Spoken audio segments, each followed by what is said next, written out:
Hello and welcome to Communication Connection. I'm Terry Likes. Thank you so much for joining us. In this episode, we're going to focus on an alum who has an award-winning career right here on campus. She's a member of the MSU staff. Katie Corban is the Associate Director for Career Services and Programs. Katie, thank you for joining us here on Communication Connection. Thanks for having me. Career services, a lot of people might think of career fairs and expos. I know there's a lot more to it. And your job, tell us about your job. Sure. So my title is a really fancy way of saying that I'm over the student-facing side of the Career Center. So strategically, I try to think of how we can engage with students across campus in all the colleges that we have here at Mississippi State. That we do have expos, we have career workshops, but our goal basically is to make sure that students leave fully, holistically developed in the NACE competencies. There are 8 of those that focus on career preparation, and our goal is to basically just have students feel like they're confident when they leave the university to be able to pursue their career aspirations. And as much work as your office does in outreach, trying to create awareness on campus, I'm still amazed there are a lot of students who don't know about career services and all that, the vital role that you can play as they seek employment upon graduation. Absolutely. So I think that students don't realize that even if they come to the university, let's say undecided, that career services can actually help them through advisor meetings, through career assessments, be able to help find their path, and then after finding that path, kind of help guide them through until graduation, and then afterwards in strategies to help with their job search.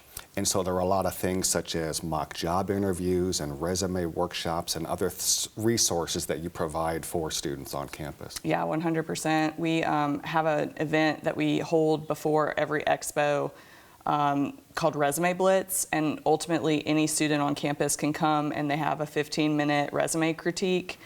That critique can be followed up with advisor appointments or anything of that nature, and so it kind of can build on itself. The main thing too that students I think don't realize that they can really start almost their first year of college is just getting experiential learning opportunities.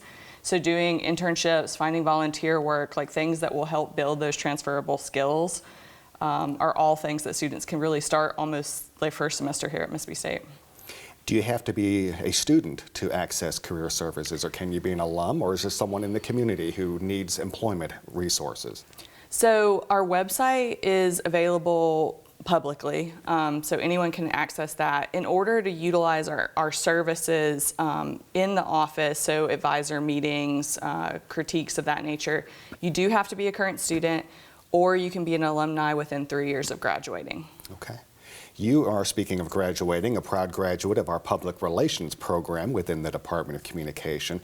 How has PR benefited you in your career path so far? Well, I tell people this story of how I kind of started off getting into PR because I actually came to school to be an orthodontist, and so we kind of see how that worked out. But I was kind of lost after my first semester of college, which I think a lot of freshmen end up having some hesitancies. Most average students change their major 4 times during their college career.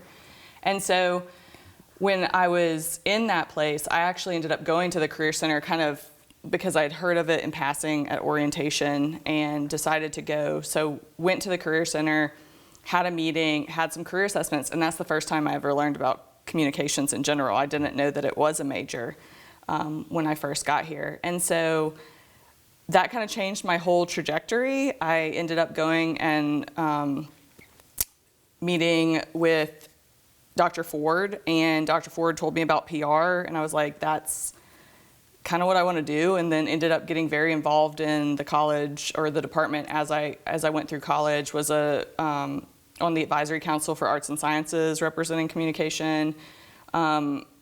Just completely changed my outlook, but PR has really helped me in the fact that I've always loved communicating, and PR kind of helped guide me into how I could use that in every facet of my day-to-day life.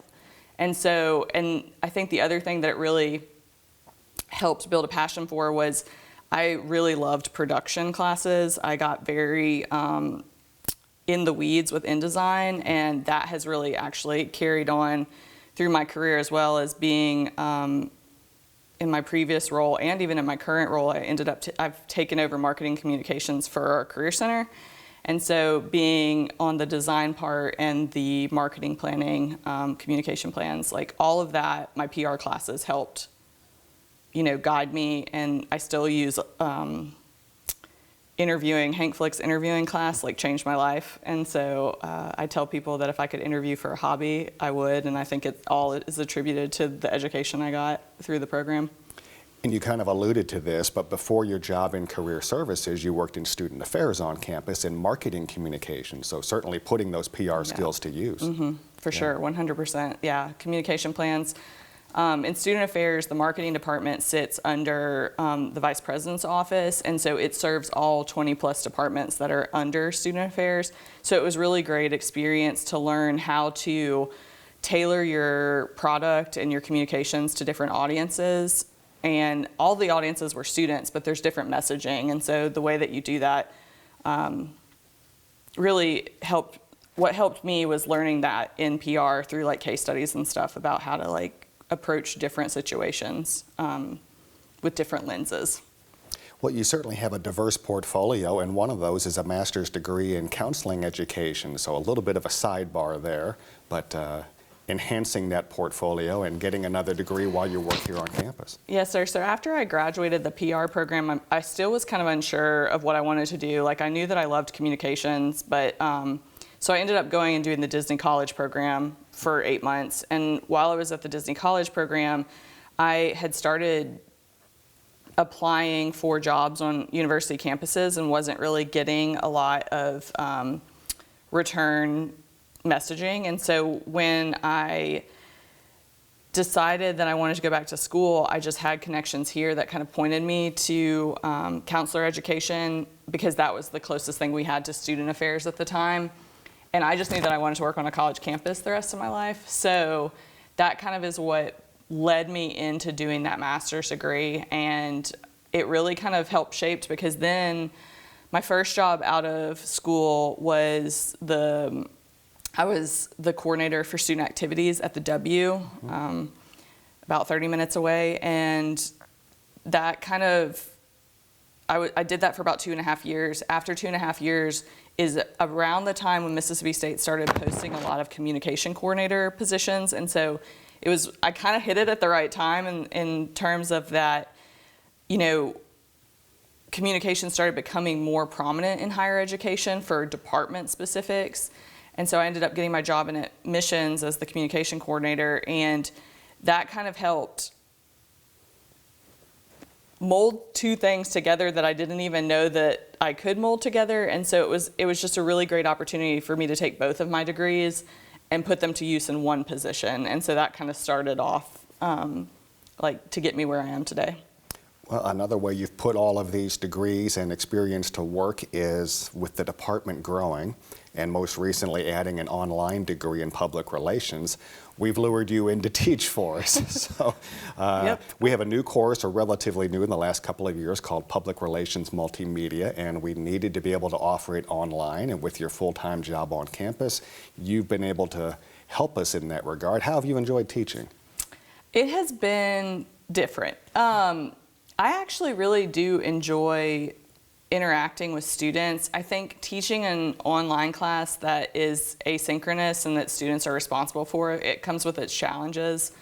But I'm constantly trying to improve it, because I do think it is an important context. I actually didn't have a class like this when I was in school, but in my previous job, we started a podcast for Dr. Hyatt called The Positive Sip.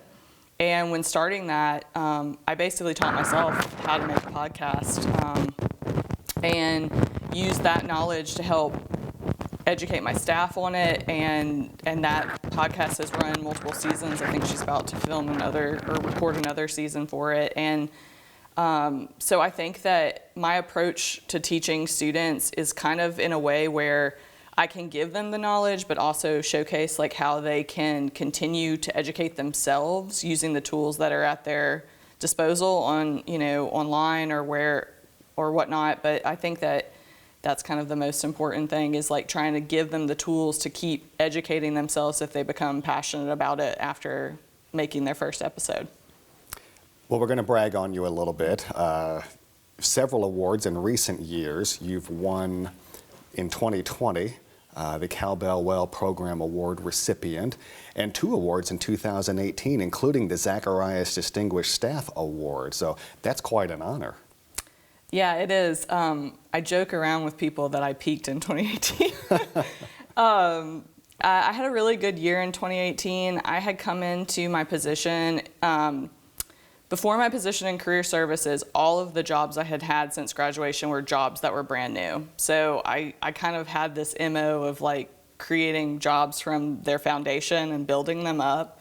And so I'd had a great couple years building that office up in student affairs. And so 2018 was just a really wonderful opportunity and just a fun time in my career to reflect back on. And I was honored to and humbled to that people nominated me and that I received those awards. And then Cowbell Well was just like every other kind of thing that revolved around the pandemic. It was definitely a journey.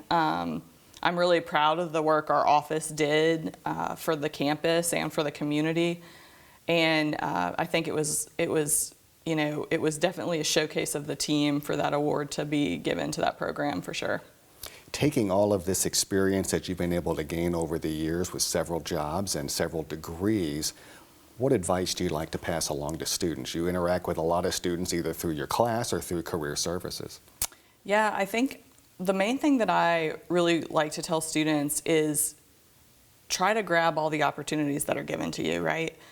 I think a lot of times we get into the hustle and bustle of students that are just trying to check the boxes and get through to the next assignment or to the next test. And I think that there are so many other opportunities that you can get if you kind of just take a step back and breathe into some of the moments. And so I think my advice to students is always to just really take the opportunities at hand and make the most of them while you're here.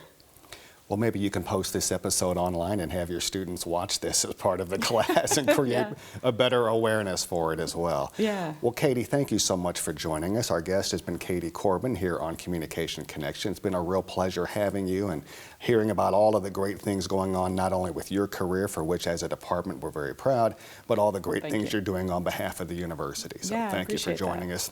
And thank you for joining us here on Communication Connection. I'm Terry Likes. We'll see you next time.